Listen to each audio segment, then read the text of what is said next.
Become much easy going. క్రైస్తవత్వం అంటే ఏదో సులభమైన మతమో.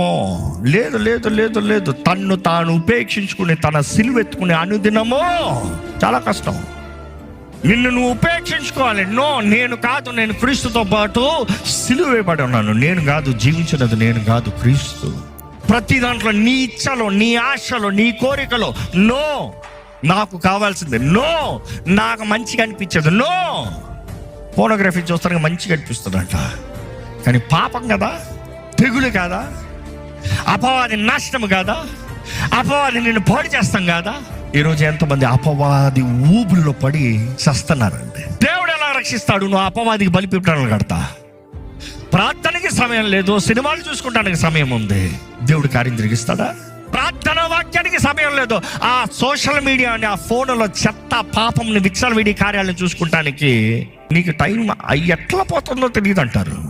దేవుడు అంటాడా? అపవాది ఎంతో మంది జీవితాలను దోచుకుని పోతున్నాడండి. ఈరోజు దేవుడు నిన్ను మేలుకోమంటున్నాడు, ఆయనకి బలిపీఠం కట్టమంటున్నాడు నీ జీవితంలో.